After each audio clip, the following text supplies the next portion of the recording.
Well, I've got a couple questions here. So it's about path. Um, it says, "Hey Ganga, what are the 4 stages of the path? Trial and error, etc. And how do we balance struggle with surrender? And also, is it okay to disassociate on the path when things get difficult and one doesn't know what to do?" Well, there aren't stages of the path. You can't. I want 4 stages. I can't say there are stages on the path. I can only relate to my own journey, and things were just, craziness until everything fell away. Okay? So there are not stages of the path. One begins and continues to deepen until one gets to the end. Okay? And the end is that dismantling of the ego, the dismantling of the illusion and delusion. And as far as disassociating, that's not going to help you move forward. Okay? When these difficulties come up, those are actually doorways. They are opportunities to look deeper. But one has to stay grounded and be willing to open and question these things as they're coming up rather than disassociating. Okay? Because disassociation is putting you in limbo. So it's better to take those opportunities to look. And I know it's not easy. Like I said, on my own path, at one point I was praying for death, literally, because I was like, I can't take another. But you keep going. You take the next breath. Sometimes during the journey it was just the next breath, hanging on, getting through the difficult time. So I can relate to when you're really having a difficult time. But then, sometimes you get the light bulb moments. And you see that what you're doing is not benefiting you. Okay? But again, the difficult times, the difficult things we are going through give us openings to question and go deeper and get to the root of why these things are coming up. So again, it's about looking, watching the mind, and then how does this stuff comes up? It comes up from where and goes to where. It only has life when you're focusing on it and you're giving it energy. Okay? That's what makes it feel like it is substantial. Okay? So you watch those things. That's the value of contemplating and observation, witnessing, and watching what one is doing and how these different things are affecting. Now, when something comes in and it's fear-based or it's anger, what happens? There's an immediate rush of energy, an immediate rush of, what do you call it, in the body, this, I forget what you call it, but there's an immediate rush of, adrenaline, okay, fight or flight, an immediate rush of adrenaline. So take a breath and then look deeper at what is causing this. Okay? What is the fear? What is the drama? And then looking again at how it's creating another storyline. What is the storyline that you're telling yourself with this? What is the story that one is concocting? Because usually what one does is tries to protect themselves. And that I do have a question on protection. And when one is trying to protect themselves, what are they doing? you're actually building a cage. Okay, you're building a cage of fear. You're imprisoning yourself out of this trepidation that you have. Is it fear of the unknown? Fear of loss? Fear of what? What is this cage that one's building and trying to protect themselves from? And the more one tries to protect themselves and build these cages, the more out of control one feels. This is a kind of a self-perpetuating wheel of creating more of the same, okay?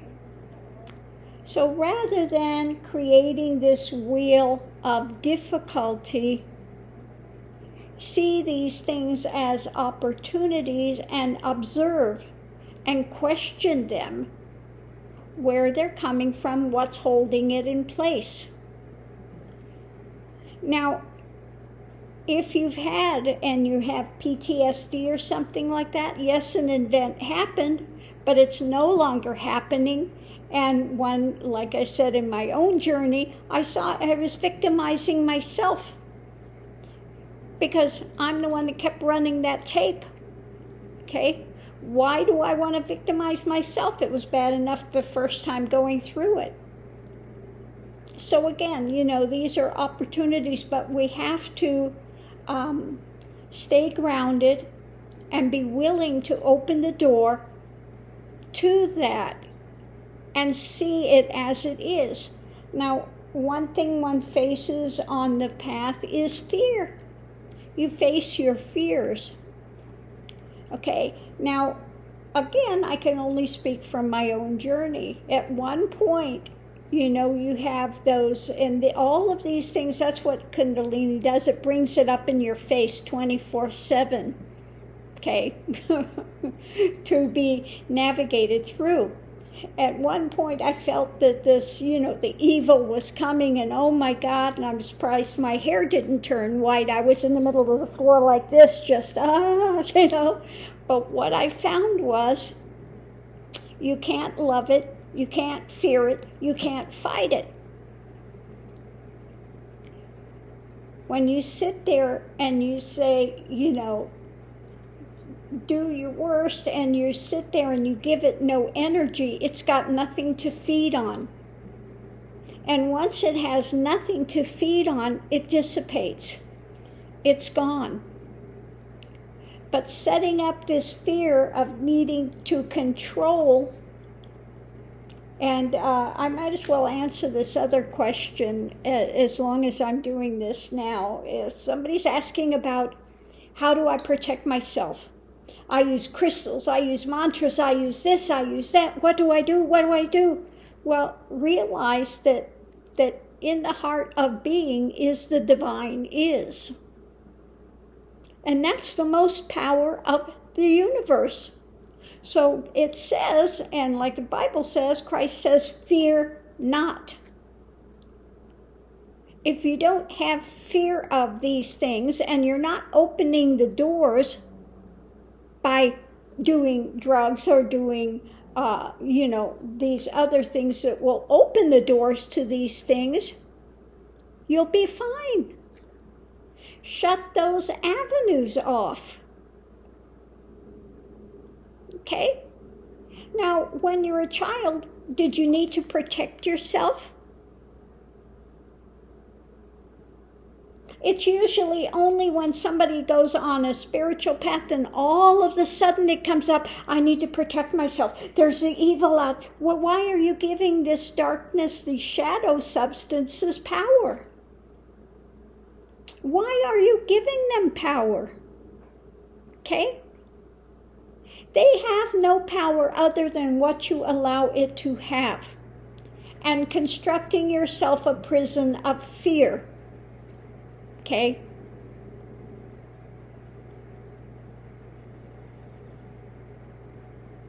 It's like the Bible, the 23rd Psalm. Yea, though I walk through the valley of the shadow of death, the what? The shadow the shadow of death. How much substance does a shadow have? Okay? Shadow's illusion. Shadow is, it's got no substance to it. It's built on fear. Yea, though I walk through the valley of the shadow of death, I will fear no evil. I'm not going to fear this. It's a shadow. Thy rod and thy staff, they comfort me. So you have the divine is that fights for you, that is there, all powerful. You prepare a table before me in the presence of my enemies. You anoint my head with oil. My cup runs over. Surely goodness and mercy will follow me all the days of my life, and I will dwell in the house of the Lord forever. You are a temple. It talks about the oil. That's a healing. The healing is coming. The healing is there. Okay? Your cup runs over. If you are full of the fullness of God and understand that divine is what gives you life. It's what gives you breath. It's what, keeps your life going. So why are you exchanging that? And also says, greater is he that's within you than he that's within the world. Greater is the divine is. Greater is that God element that you are at the heart of being than is this fear-mongering shadow that you want to fear. Okay? So again, once you know that, then there's nothing to fear. There's nothing you need to do to protect yourself. You are protected. You are in eternal being. Okay? The only thing that comes and goes is the body form, and what is that? That's like the car. Okay? It's like stepping in and out of a car. It's the method of vehicle while we're in this plane of existence. But when this vehicle wears out, or there's an accident, we leave this form and we continue on. We are eternal beings, okay, of consciousness. And the consciousness does what? It programs the brain, and the brain programs the form, the body, okay? So that's it. The body is like a computerized form, and consciousness programs it. Okay, so if you understand that, there's nothing to fear. There's nothing to protect yourself against. You know how voodoo and these other things work? They plant a seed of fear. That's it. You accept the fear and you're in trouble. Okay? That's how it works. But if you don't have an opening, you're not playing in the dark realms, you're not playing with Ouija boards, you're not seeking to raise the demonic. If you're not playing in that realm, you're not drinking, you're not taking drugs, you're not doing porn, you're not doing those things to open those doors to those darker elements, you will be quite fine. Okay? So that's all. Understand, when I was in India, I had to laugh at one guy. He was so intent on doing these practices to become a light body. And I just laughed. And he looked at me, why are you laughing? I said, do you not understand you are a light body? Okay? When you leave the physical form, that's all that remains. You are a light body.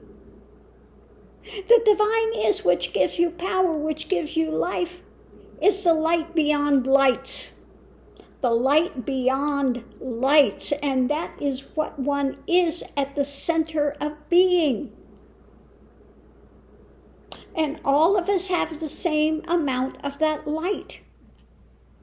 It's just accepting it and opening the door to that and letting go of the fear-mongering, letting go of the storyline, letting go of the soap opera, letting go of the shadow, letting go of the fear, letting go of the prison that one constructs, because we are always liberated and free in one sense, but we are free to construct this prison of whether it's isolation, whether it's fear, whether it's whatever it is, the storyline that one is living and constructing and holding on to. That is what we are creating. And the more one gravitates to fear, guess what? If you are wanting to I want to put out protection around me, then what? You're going to find things you need to be protected from. Because that's what you're creating with your mindset. When you're asking for peace, then you're going to have so many ways to try to develop peace. You're going to have the most unpeaceful things coming in your face to develop it. Okay? That's the way it works. You know, when I started my journey, I was in so much pain. I had PTSD, I had depression, I was, just really miserable. And when I had gone, they to counseling, they said, we don't even know where to begin with you. That's the truth. But you come through it, you come out of it, and you find out the only thing one needed to be liberated from was not this world. I wanted to do whatever I could to get out of here. Okay? I wanted nothing to do with this plane of existence. I'll do whatever it takes to get out of here.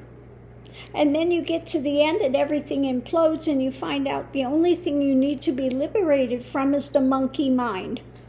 The mind of illusion, the mind that sets up this drama. Now, again, I'm going to bring up this because it's coming in. You read the Bible about the Garden of Eden, and what happened? They were there, they knew God, they walked with God, okay? All good. They were naked, they were free, they were happy, they were in the Garden of Eden. And what happened? They wanted to know good from evil. Well, all they had was good. All they had was good. But they wanted to have the understanding of what it is. Okay? So became the fall.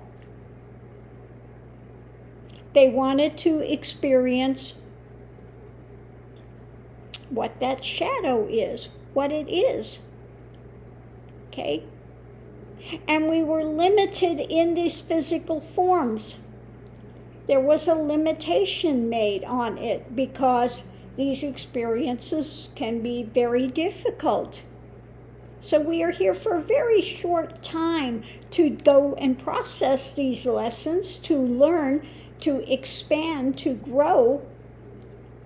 Okay? Because that's what we asked for. Okay? What did they want? They wanted knowledge. Because all they had was good. All they had was, you don't know what you got till it's gone. Remember that? Don't know what you got till it's gone. Pay paradise, put up a parking lot. Okay, so we come to have these experiences. They are limited, okay? But it's for growth because we want this understanding. We want to know. Okay? So yes, there is a path. You have the divine is within. It's what you are at the center and core of being. And what is there is to look and recognize and make this journey. And once again, you discover this divine is, that you are a temple. You are a temple of what? The living God. You are a temple. Okay? You don't need to go to a church building. You don't need to go here or there. It's here. It's here. Okay? And one can open to that. Okay? So again, this idea of I need to protect myself, I need to put away. When did Christ ever say, oh, and make sure you put that light around you? There is a natural light. Okay? They're not trying to manufacture something. It's a natural. The light is natural. Okay? Because we are light beings. So it says, do not cover your light. Let it shine. Don't hide it under this bushel. Don't hide it. Bring it out. Understand you are light. You are a light body. You are a light being. You are life itself. And once you understand and you uncover that divine is, it's the life of all life and the death of all death. It's eternal and nature, and that is what you are at the core of being. Okay? So that's the path. The path is just about coming to what you are naturally. Okay? By understanding that and opening to that. The challenges we have here in this plane are limited. We are here for a limited time, and we take on these dramas to know. To know. So I hope this has helped somewhat. Thank you for your question, and I'll see you online.